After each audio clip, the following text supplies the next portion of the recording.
एक नीतिगत निर्णय था। मैं पहले उसकी 4 लाइनें अंग्रेजी में आपके सामने बोलता हूं, उससे आपको स्पष्ट हो जाएगा कि इस नीति का मंतव्य क्या था। The Delhi Excise Policy for the year 21-22 says that no manufacturer or retail licensee shall be allowed to apply for wholesale license or vice versa.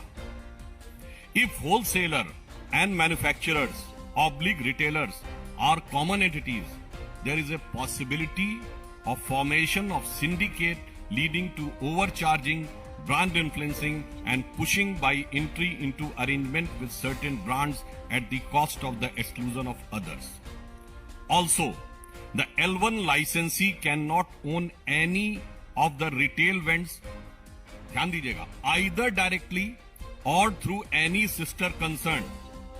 For this purpose, sister concern / related entities shall mean that the entities should not have common proprietors, common partners or directors or majority ownership, that is 51% of the proprietorship or the partnership of the company. They shall not lie with the same person in all the entities. The entities shall not have holding, subsidiary, relationship or not subsidiary of the same holding company. कहने का तात्पर्य यह है कि आबकारी नीति का सबसे बड़ा नीतिगत विषय यह था कि उत्पादक, वितरक एक समान नहीं होने चाहिए, क्योंकि इससे यह संभावना रहती है कि वो बाजार में अपना एकाधिपत्य बनाकर आगे जाकर मनचाहे तरीके से दामों को प्रभावित कर सकते हैं। और जब ये कहा गया कि प्रोड्यूसर, रिटेलर एंड डिस्ट्रीब्यूटर यानी कि उत्पादक, वितरक अगर एक नहीं होने चाहिए तो वो कंपनियां किसी भी प्रकार से एक दूसरे से संबद्ध नहीं होनी चाहिए। और संबद्धता की विधिवत परिभाषा भी की गई है, अर्थात एक दूसरे के कॉमन डायरेक्टर नहीं होने चाहिए, एक दूसरे की शेयर होल्डिंग नहीं होनी चाहिए, व्यक्ति भी एक दूसरे में कॉमन नहीं होने चाहिए और किसी भी एक कंपनी की दूसरी कंपनी में मेजॉरिटी ओनरशिप नहीं होनी चाहिए। यानी प्रत्यक्ष या परोक्ष, यहां तक कि दूसरे या तीसरे टियर से भी परोक्ष रूप से आप प्रकारांतर से भी उत्पादन और वितरण को एक साथ नियंत्रित नहीं कर सकते। परंतु अब यह प्रश्न आता है, यह हम नहीं पूछ रहे हैं, एक्साइज डिपार्टमेंट ने नोटिस देकर पूछा 25 अक्टूबर 2021, आज 10 महीने हो चुके हैं, उन्होंने कंपनी का नाम लिया कि Enrich has applied for L1 distributor licence using the credential of a liquor manufacturing company Enrica enterprise having its distillery at Chennai. यानी ये हो गई उत्पादक कंपनी, मैन्युफैक्चरर।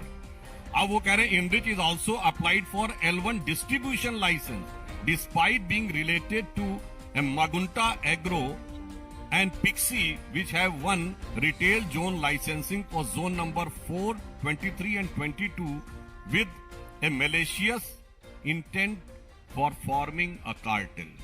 अब बताइए, one company is manufacturer, it is also a partner in the distributor और 3 zones का distribution उसको मिल जाता है। अब इसमें किसी प्रकार का कोई किंतु परंतु का की संभावना नहीं रह जाती है कि जो नीति तय की गई थी पारदर्शिता को लाने के लिए वो पूरी तरीके से प्रभावित दिखाई पड़ती है। दूसरा एक उदाहरण है, Indo spirit beverages private limited है, Indo spirit distribution private limited है और Indo spirit distribution private limited messrs Khao Gali restaurant private limited के साथ संबंधित है। यहां पर भी वही कंपनी उत्पादक है और वही शेयर होल्डर है। मैं उसमें बहुत डिटेल्स में नहीं जा रहा हूं, आप चाहें तो जाके चेक कर सकते हैं। और यह भारतीय जनता पार्टी का आरोप नहीं है, यह एक तथ्य है जो आबकारी विभाग ने 10 महीने पहले दिल्ली सरकार से पूछा, तो अब दिल्ली सरकार ये कह के बचाव नहीं कर सकती कि हमारी जानकारी में नहीं था, हम जांच कराएंगे। इससे बिल्कुल साफ हो जाता है कि इन लोगों ने आबकारी नीति में जानकारी में आने के बाद पूरी तरीके से उद्देश्य के साथ बात की है। इसलिए हम उनसे कहना चाहेंगे कि जवाब हमें आबकारी पे चाहिए, ना ईमानदारी की बात करिए, ना बिरादरी की बात करिए। दिल्ली की जनता यह जानना चाहती है कि आप आबकारी की बात करिए, और जब एक्साइज डिपार्टमेंट ने आपको इस प्रकार का नोटिस दिया तो आपने संबंधित कार्रवाई क्यों नहीं की? क्योंकि यह नोटिस तथ्यों के आधार के ऊपर है, जिसमें जो पॉलिसी मैंने आपको बताई उसको सीधे सीधे तरीके से ध्वस्त किया गया है। तो मैं सिर्फ ये कहना चाहूंगा, एक्साइज पॉलिसी तो ये कहती है कि मैन्युफैक्चरर, डिस्ट्रीब्यूटर एंड रिटेलर एक नहीं होना चाहिए, परंतु यहां ये मिथ्या भ्रम और झूठ के मैन्युफैक्चरर भी यही हैं, डिस्ट्रीब्यूटर भी यही हैं और रिटेलर भी वही हैं, और उसके बाद पूरी निर्लज्जता के साथ जनता के सामने आकर यह दावा करने वाले कि सबसे बड़े ईमानदार वो हैं, इस असत्य के परपिट्रेटर भी वही हैं। अब मैं अनुरोध करूंगा हमारे दिल्ली के सांसद प्रवेश साहिब सिंह वर्मा जी से कि वो आगे का विषय आपके समक्ष रखें।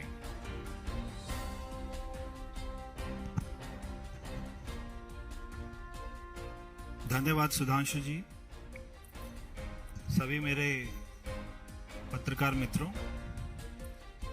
अभी सुधांशु जी ने जिस कमेटी की रिपोर्ट का जिक्र किया वो कमेटी पॉलिसी से पहले बनाई गई थी दिल्ली सरकार द्वारा, और उनको अपने रिकमेंडेशन देने के लिए कहा था।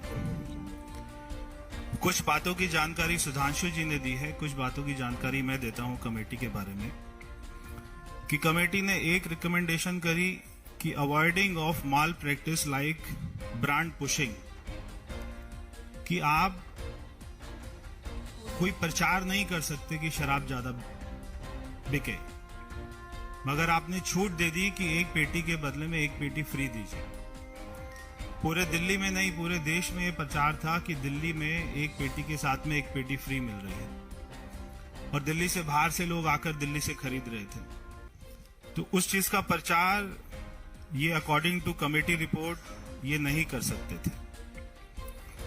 एक इन्होंने जो कमेटी की रिकमेंडेशन थी कि wholesale operation under one government entity, इस बात को नोट कीजिएगा, बहुत ही इंपॉर्टेंट है कि wholesale operation under one government entity, the model to be followed should be similar to the one as followed in the state of Karnataka, where KSBCL, Karnataka state beverage corporation limited. तो कर्नाटक में जो वहां पर model चल रहा था कि जो होल सेल है, होल सेल का जो काम है वो सरकार को ही करना चाहिए।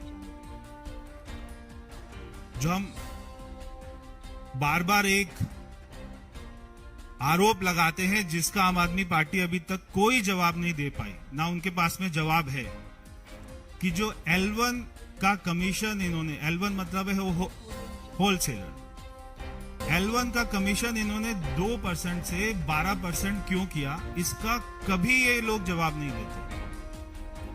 तो कमेटी ने कहा कि जैसे कर्नाटक में होता है कि वहां पे सरकार ही होलसेल का काम करती है, तो यहां पर भी सरकार होलसेल का काम करे ताकि हम उसको कंट्रोल कर सकें और सरकार को मुनाफा आए। फिर ये कमेटी की रिपोर्ट में कहा कि नॉन कंफर्मिंग एरियाज, जैसे कि गांव हैं, जैसे कि कॉलोनीज हैं, जहां पर कोई कमर्शियल मार्केट नहीं है, जहां पर कोई DDA की, कोई MCD की मार्केट नहीं है, वहां पर नहीं खुल सकती दुकानें।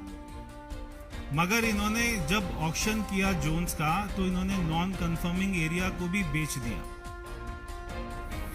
उसके बाद में कमेटी कहती है कि only individual can apply for licence, यानी कि इनका टारगेट था कि 800 दुकान खोलेंगे, तो 800 लोगों को एक एक दुकान एक एक आदमी को देंगे। कभी कमेटी ने नहीं कहा कि आप पूरा कार्टेल बनाकर एक एक आदमी को 100 दुकान दे दीजिए, एक एक आदमी को 2 जोन दे दीजिए। कभी कमेटी ने ऐसा नहीं कहा। उसके बाद में कमेटी ने जो भी सुधांशु जी ने जिसका जिक्र किया, नो मैन्युफैक्चरर और wholesale licence holder is allowed to bid for zonal licence, कि जो होलसेलर होगा वो मैन्युफैक्चरर नहीं हो सकता, जो मैन्युफैक्चरर होगा वो रिटेलर नहीं हो सकता, जो रिटेलर होगा वो मैन्युफैक्चरर नहीं हो सकता। मगर दो कंपनियों की मैं यहां पर अपना जिक्र करना चाहता हूं। एक है महादेव, वो तीनों ही है जो कि मिसेस चड्डा चलाते हैं। उसके बाद में एक है बड़ी पंजाब। तो ये दो कंपनियां ऐसी हैं जो तीनों का काम करती हैं। ये शराब बनाती भी हैं, इनके पास में L1 का लाइसेंस भी है और इनके पास में दिल्ली में जोन्स भी है। फिर एक है महादेव, एक है बड़ी पंजाब। फिर इसमें एक इंपॉर्टेंट पॉइंट है कि if the applicant does not accept the licence after winning the bid within the stipulated time frame, EMD amount shall stand forfeited. जो इन्होंने 144 करोड़ रुपए वापस कर दिया लोगों का, ये बोल के कि कोविड चल रहा था, किसी छोटे व्यापारियों का 1 रुपया नहीं वापस किया, मगर 144 करोड़ रुपए शराब माफी का माफ कर दिया, जो पॉलिसी कहती है कि किसी को भी माफ नहीं किया जाना चाहिए। तो मैं इनसे सवाल पूछता हूं कि आपने ये पैसा क्यों वापस किया? जी जी जी, ये सारा पैसा जो कंपनियां जिन्होंने बिड की थी और जिनको बिड में जोन मिल गए थे, जब वो नीचे से जाकर एनओसी नहीं लेके आए तो उनको पैसा वापस कर दिया गया। देश में दिल्ली में एक ऐसा ही राज्य है दिल्ली, जहां पर शराब मंत्री भी वही है जो शिक्षा मंत्री है। तो एक तरफ ये शिक्षा की बात करते हैं और दूसरी तरफ ये बच्चों की उम्र को घटा देते हैं, उनको छूट देते हैं कॉलेज के बच्चों को कि आप जाके शराब पीजिए। हम, बहुत अजीब सी बात है कि शिक्षा मंत्री हैं और हम इनसे केमिस्ट्री का सवाल पूछते हैं और ये हिस्ट्री का जवाब देते हैं। क्योंकि ये केमिस्ट्री का सवाल इसलिए नहीं उसका जवाब दे सकते क्योंकि 60% दिल्ली सरकार के स्कूल में साइंस नहीं पढ़ाई जाती। इसलिए शिक्षा मंत्री से जब भी पूछो कि 2% से 12% क्यों किया, तो वो जवाब देते हैं कि हमारे घर में एक आज अपना डॉग को बच्चा हो गया, कुत्ते को बच्चा पैदा हो गया। हम उनसे जो है सवाल पूछते हैं कि आपने क्रेडिट नोट 18 करोड़ रुपए का एक एक, तो ये जो 2% से 12% की कमीशन कैसे ट्रांसफर होती थी कि क्रेडिट नोट ये देते थे। आप सभी कभी दुकान पर जाते होंगे, कोई जूता खरीदते होंगे, आपको जूता पसंद नहीं आता होगा, तो जब आप उसको वापस कराने जाते हैं तो आपको क्रेडिट नोट दे देते हैं कि ये 1 साल तक वैलिड रहेगा, इसके बदले में कभी भी जूता ले लेना या कभी भी उतने अमाउंट का कोई भी चीज ले लेना। तो ये रिटेलर्स को जो L1 होते थे, वो सारे रिटेलर्स को क्रेडिट नोट इशू करते थे और वो क्रेडिट नोट के बदले में उनसे कैश लेकर वो आम आदमी पार्टी को ट्रांसफर किया करते थे। तो ये इनका सारा अपना मॉडल्स ऑपरेंडी था। ना ये क्रेडिट नोट का जवाब दे सकते हैं और ना ये 2% से 12% का जवाब देते हैं। ये सीधा पहुंच जाते हैं कि केजरीवाल तो प्रधानमंत्री के उम्मीदवार हैं। तो एक कोई गांव में अपना हड्डी सा पहलवान था, तो एक हमारे देश में गामा पहलवान हुए, बहुत जो है उनको रुस्तमे हिंद भी बोलते थे। तो एक हड्डी सा पहलवान था राघव चड्ढा जैसा, तो वो बार बार जो है चुनौती देता था कि गामा पहलवान को मेरे सामने लाओ, मैं उसको हरा दूंगा। तो ना गामा पहलवान ने उससे लड़ना था और जब अगर कभी वो आ भी जाता तो उसका हड्डी पहलवान का क्या होता, तो वो भाग जाता। तो ऐसे ये खुद ही 4 लोग कहीं पर भी जाके चैनल पर या किसी दूसरे राज्य में जाकर खुद ही एक दूसरे की पीठ जो है थपथपा रहे हैं कि इसको भारत रत्न मिलना चाहिए, इसको प्रधानमंत्री मिलना चाहिए, इसको ये मिलना चाहिए, इसको ये मिलना चाहिए। मैं आपको बहुत ही इंटरेस्टिंग फिगर एक जो है बताने वाला हूं और जब आप इनकी आम आदमी पार्टी की पीसी में जाएं तो जरूर उनसे ये वाला सवाल पूछें, इसका भी जवाब उनके पास नहीं होगा। कि आपने मनीष सिसोदिया को बार बार ये कहते सुना होगा कि हमारी दुकानें ज्यादा नहीं खुली, इसलिए जो हमारा रेवेन्यू है वो कम आया। अब आप ये जो मैं आपको फिगर दे रहा हूं इसके बारे में जरा सुन लीजिए कि 2020 और 2021 में, अगर मैं 19 और 20 की बात करूं तो दिल्ली में 10,000 करोड़ की शराब बिकी 2019 और 2020 में। 2020 और 21 में दिल्ली में 7,860 करोड़ की शराब बिकी। और जब ये पॉलिसी आई तो केवल 7 महीने के अंदर में जो दिल्ली में शराब बिकी है वो अमाउंट है 10,000 करोड़ रुपए। तो जो पुरानी पॉलिसी में एक साल में 7,800 करोड़ की शराब एक साल में बिकती थी, इन्होंने 7 महीने में 10,000 करोड़ की शराब बिकी है दिल्ली में 7 महीने में। तो ये बात को नहीं कह सकते कि हमारी दुकानें कम खुली हैं इसलिए हमारी शराब जो है कम बिकी है। इनकी शराब 1.5 गुना ज्यादा बिकी है। और एक्साइज की ड्यूटी इन्होंने कर दी 1%। अब मैं आपको एक्साइज के ऊपर में भी आपको उनसे सवाल पूछना चाहिए कि 19-20 में आपको एक्साइज ड्यूटी 4,200 करोड़ रुपया सरकार को मिली। 20-21 में एक्साइज आपको 3,300 करोड़ रुपया मिला। मगर जब आप नई पॉलिसी लेके आए तो केवल 158 करोड़ रुपया एक्साइज मिला। एक्साइज 158 करोड़ रुपए, यानी कि एक्साइज में भी लॉस है और आपके रेवेन्यू में भी लॉस है। तो मैं मनीष सिसोदिया जी से पूछना चाहता हूं कि आप इस बात का जवाब दें कि आपकी सरकार को एक्साइज में 3,000 करोड़ का लॉस हुआ है और आपके रेवेन्यू में 3,500 करोड़ का लॉस हुआ है। ये सरकारी लॉस है, ये आपको हुआ है या नहीं हुआ है, इस बात का जवाब दे दे। ये तो सारे डाटा होंगे एक्साइज के पास में, एक्साइज विभाग के पास में, आपके पास में। तो सरकार को पिछले साल की तुलना से एक्साइज में कितना लॉस हुआ है और आपको रेवेन्यू में कितना लॉस हुआ है, इस बात का मनीष सिसोदिया उत्तर दे दें कि आपको 3,500 करोड़ रुपए का लॉस हुआ है या नहीं हुआ है रेवेन्यू में, और 3,000 करोड़ रुपए का एक्साइज में लॉस हुआ है या नहीं हुआ है, इस बात का जवाब दे दे। और जो 6,500 करोड़ रुपया सरकार को लॉस होता है, देखिए ये अपने आप में एक बहुत बड़ा क्राइम है कि सरकार जिस पॉलिसी में उसको 6,500 करोड़ रुपया ज्यादा मिल रहे हैं, अगर सरकार एक नई पॉलिसी लेकर आती है और उसमें ऐसे चेंजेस करती है कि जिसमें सरकार को 6,500 करोड़ रुपया कम आता है, तो ये अपने आप में एक बहुत बड़ा क्राइम है। तो वो 6,500 करोड़ रुपया कहां जाता है जो सरकार को लॉस हो रहा है?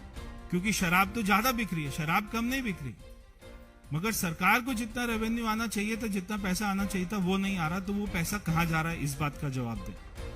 तो ये कई ऐसे बिंदु हैं जिनसे जब आप उनसे केमिस्ट्री का सवाल पूछेंगे तो आपको हिस्ट्री बताएंगे। तो इसीलिए यही हाल है कि जो है इनके बच्चे ये बार बार अपने स्कूल में जाकर बोलते हैं कि आप पेपर में कुछ भी लिख कर आ जाना, उसको खाली मत छोड़ना। ऐसे भी हमने वीडियो देखे कि कुछ भी कोई कहानी लिख के आ जाना, पिक्चर की, शोले पिक्चर की कहानी लिख के आ जाना, खाली मत छोड़ के आना, आपको पास कर देंगे। तो वैसे ही ये दिल्ली की जनता को, देश की जनता को गुमराह कर रहे हैं। बहुत बहुत धन्यवाद। पहले इस विषय से संबंधित सवालों पूछ लें।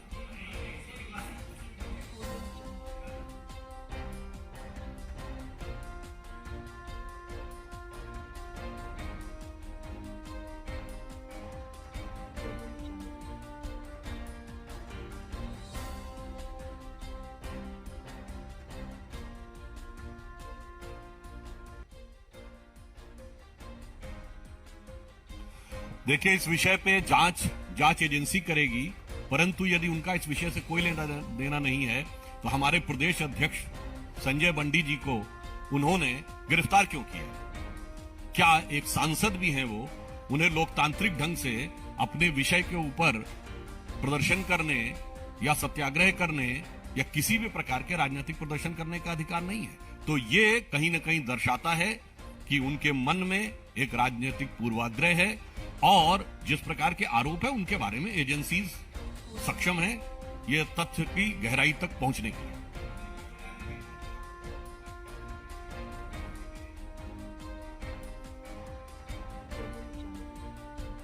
देखिए, ये आरोप, इसमें आपको किसी प्रकार का कोई नयापन नजर आता है? मैं पूछना चाहता हूं, जो लोग हम पे आरोप लगा रहे हैं, 2014 से पहले जब हम सरकार में नहीं थे तब जांच एजेंसियों के घेरे में कौन था? हमारे नेता थे या उनके नेता थे? कॉमनवेल्थ हो, कोयला घोटाला हो, CWG हो, समाजवादी पार्टी के नेता मुलायम सिंह जी, लालू प्रसाद यादव जी, DMK के नेता, तब भी वही थे जांच के घेरे में। तो आज यह आरोप बिल्कुल निराधार है। तब भी हमारा कोई नेता जांच के घेरे में नहीं था। कारण यह है कि भ्रष्टाचार उन लोगों का नैसर्गिक चरित्र है। सत्ता में रहे तो भी, विपक्ष में रहे तो भी हम पारदर्शिता, ईमानदारी के साथ कार्य करते हैं। सत्ता में रहे तो भी, विपक्ष में रहे तो भी।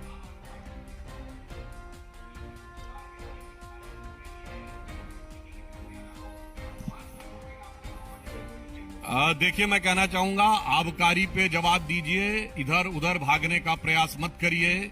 वो ईमानदारी से लेके बिरादरी तक हर प्रकार की बात का जवाब देंगे, पर आबकारी पर अपनी बदकारी का जवाब नहीं देंगे। हमें जवाब उनसे एक्साइज पॉलिसी पर चाहिए।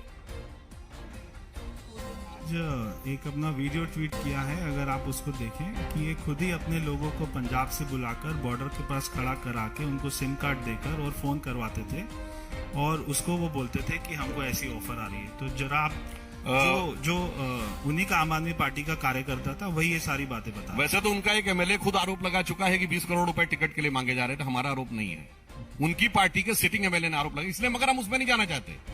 हमारा विषय यह है, आबकारी पे जवाब चाहिए, इधर उधर की किसी बात के ऊपर कोई बात नहीं। और जो प्रश्न उठाए हैं अभी प्रवेश जी ने, हम लोगों ने, टेक्निकल है, पॉलिटिकल नहीं है। टेक्निकल का जवाब टेक्निकल चाहिए।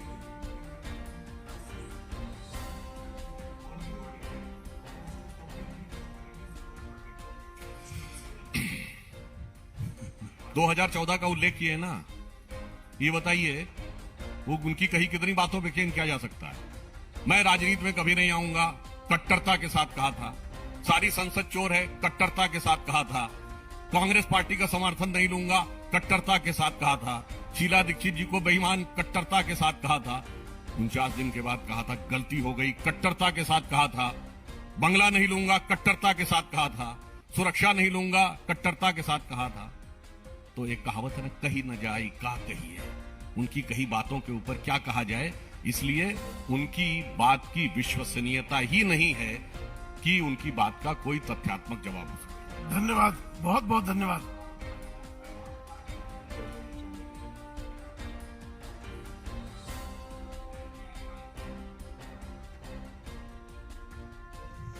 अभी जब CBI अपनी जांच करेगी और जब वहां से लोगों को बुलाया जाएगा, तब जो मैंने आरोप लगाए थे वो बातें सारे अपने साबित हो जाएंगी।